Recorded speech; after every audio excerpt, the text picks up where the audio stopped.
আস্তে সমস্যাটা হলো কি, ইউটিউব থেকে আপনি কিছু টাকা ইনকাম করে পরিবারকে খাওয়াবেন, সেটা যদি হালাল পথে হয় তাহলে কোনো সমস্যা নাই। কিন্তু প্রবলেমটা যে জায়গায় সেটা হলো ইউটিউবে ওয়াজের ফাঁকে ফাঁকেও মহিলাদের নাচ সহ কিংবা মহিলাদের অ্যাডভার্টাইজ সহ বিভিন্ন ধরনের অ্যাড আসে।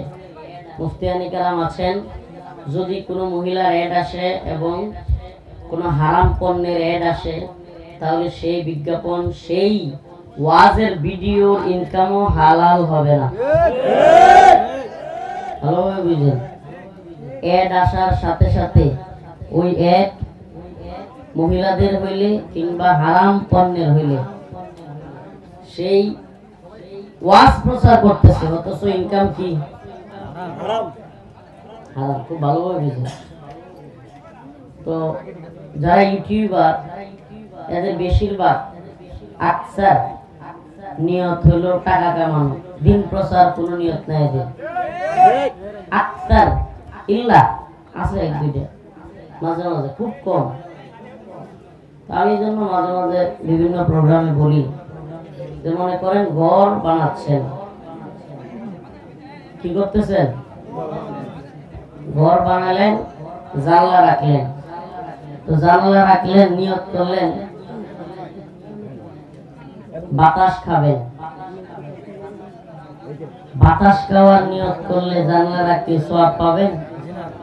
কিন্তু যদি নিয়ত করেন,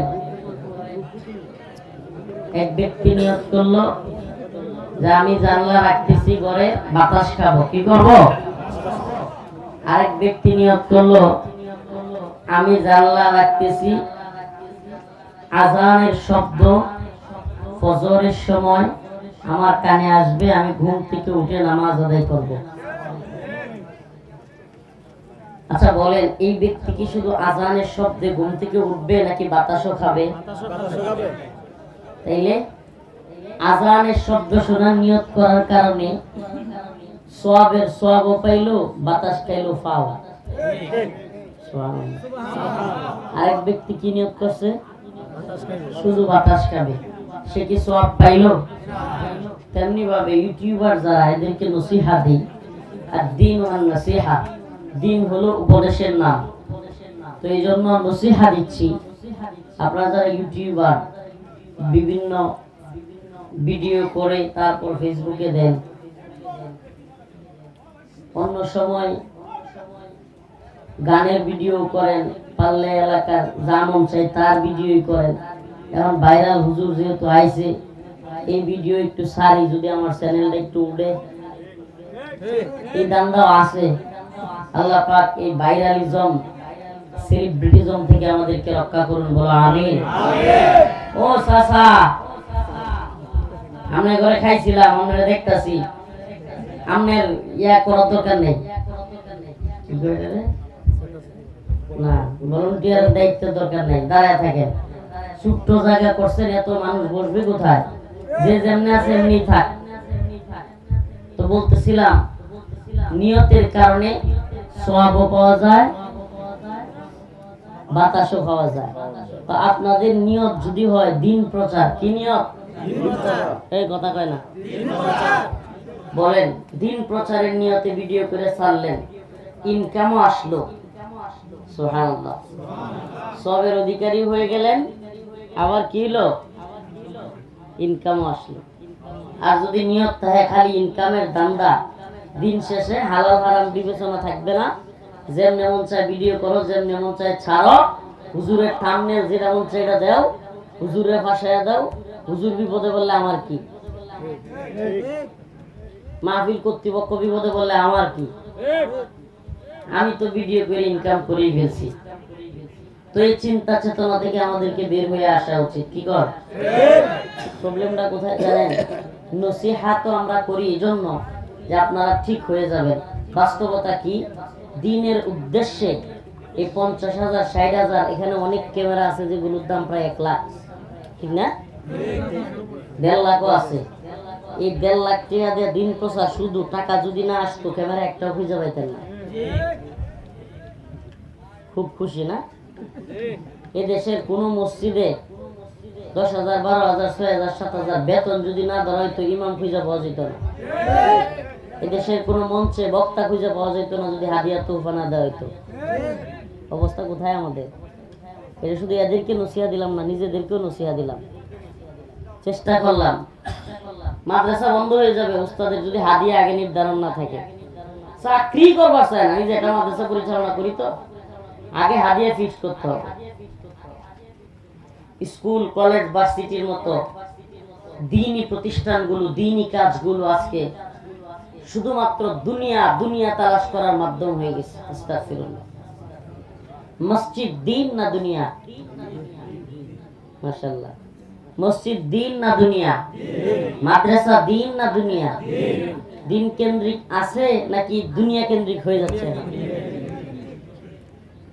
ইউশিকু আন ইয়াতি আলান নাসি জামান লা ইয়াবকা মিনাল ইসলাম ইল্লা ইসমুহু ওয়া লা ইয়াবকা মিনাল কুরআন ইল্লা রাসমুহু মাসাজিদুহুম আমিরা ওয়া হিয়া খারাবুম মিনাল হুদা।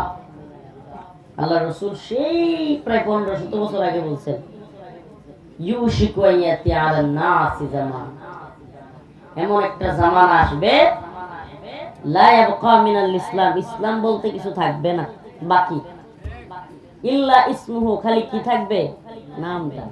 নামটা। জিগাইবেন নাম কি? মুসলিম উদ্দিন। মাশাআল্লাহ, কত সুন্দর নাম। আকাম সব করে। আমি বলতেছি না এই নামের লুকি খালি যে আকাম করে এটা না, উদ্দেশ্য হলো মুসলমানের সন্তান, নামও রাখছে সুন্দর, কিন্তু সে খারাপ কাজ একটাও বাদ দেয় না, হারাম কাজ একটাও কি দেয় না। তাহলে ইসলাম কি তার মধ্যে আছে?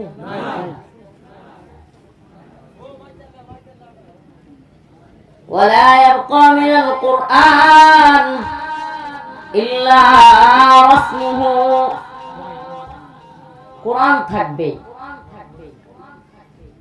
আল্লাহ তাআলা বলেন ওয়ালা ইয়াবকা মিনাল কুরআন, কোরআনেরও কিছুই বাকি থাকবে না, ইল্লা রাসমুহু, শুধুমাত্র শাব্দিক জ্ঞান বা রসম এইটা চলবে আর কি। কোরআনের হালাল, কোরআনের হারাম আমরা কি মানি? সত্যি বলেন, কোরআনের হালাল হারাম আমরা মানি? মদ খাওয়া কোরআনে হালাল না হারাম? কথা বলেন। গাঁজা সেবন করা কোরআনে হালাল না হারাম? এই মাদক কেন্দ্রিক যে জিনিসগুলো আছে, যেগুলো নেশা হয়, মানুষকে নেশাগ্রস্ত করে, এগুলো হালাল না হারাম? অথচ আমরা কি এগুলো করি না? আমরা তো করি, আমাদের রাষ্ট্রীয় ভাবেও এগুলোর বৈধতা দেওয়া হালাল, মানে রাষ্ট্রীয় ভাবে এগুলো কি? কোরআন বলতেছে ইন্নামাল খামর ওয়াল মাইসির ওয়াল আনসাব রিজসুম মিন আমালিশ শাইতান। খামর, মদ, জুয়া, গণনা, এগুলো কি? শয়তানের কাজ, এগুলো হারাম আল্লাহর পক্ষ থেকে। এখন আমরা কি এগুলো করি না? আমরা তো করি, অনেকে গুনাহ মনে করি। যারা গুনাহ মনে করে, মাসআলাটা ভালোভাবে বুঝেন।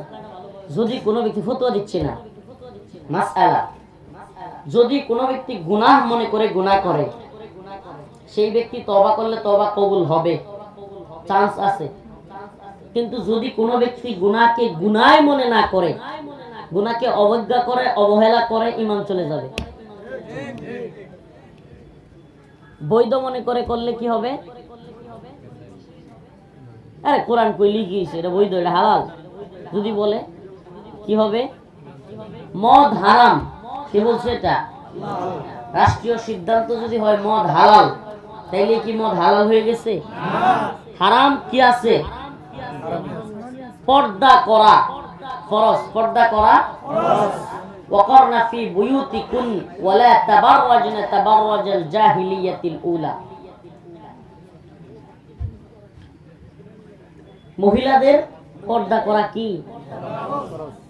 আল্লাহ পাক বলেছেন ওয়ালা তাবাররাজনা তাবাররাজাল জাহিলিয়াতিল উলা, জাহিলিয়াতের যুগের মতো তোমরা বেহায়া পনায়, বেলাল্লা পনায় নিজেকে নিয়ে যেও না। তাইলে এখন যদি কোনো মহিলা সর্বোচ্চ পর্যায়ে থাকে, যে দলেরই হোক পর্দা করলো না, তাইলে কি পর্দা হালাল, পর্দা ফরজ বাদ হয়ে গেছে?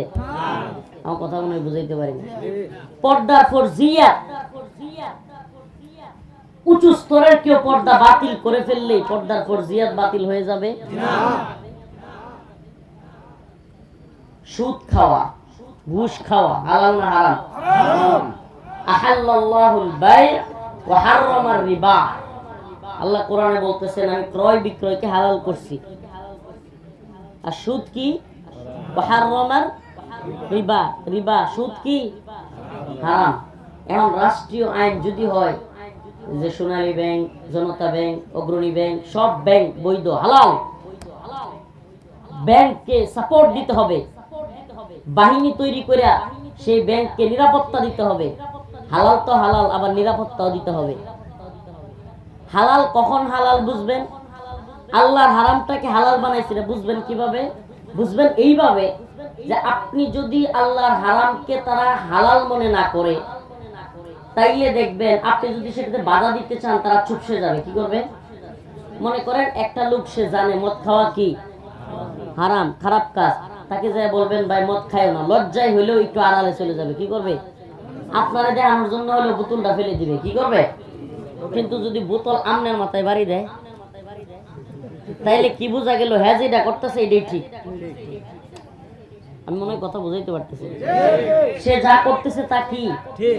আর বাংলাদেশে সুদের কোন ব্যাংক যদি আপনি ভাঙতে যান, আপনি কই থাকবেন? তাইলে যদি বাহিনী দিয়ে নিরাপত্তা তৈরি কইরা হারামকে প্রমোট করা হয়, তাহলে সেটা কি সেই রাষ্ট্রে হালাল নাকি হারাম? হালাল। আবার কয়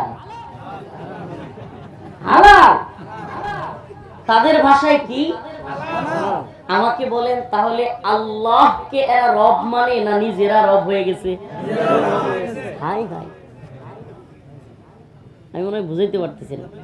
মানে যদি আল্লাহর কথার কোনো মূল্যই না থাকে এদের কাছে, তাইলে সেই নেতা, সেই নেত্রী, সেই রাষ্ট্রপ্রধান বা যারাই এই দায়িত্বশীল, এরা কি রবের আসনে বসে গেছে না? আস্তাগফিরুল্লাহ ওয়া আতুবু ইলাইহি। আস্তাগফিরুল্লাহ। ঈমানের মৌলিক বিষয় এটা, লা ইলাহা ইল্লাল্লাহ মুহাম্মাদুর রাসূলুল্লাহ। প্রথম অংশে আসেন লা ইলাহা ইল্লাল্লাহ।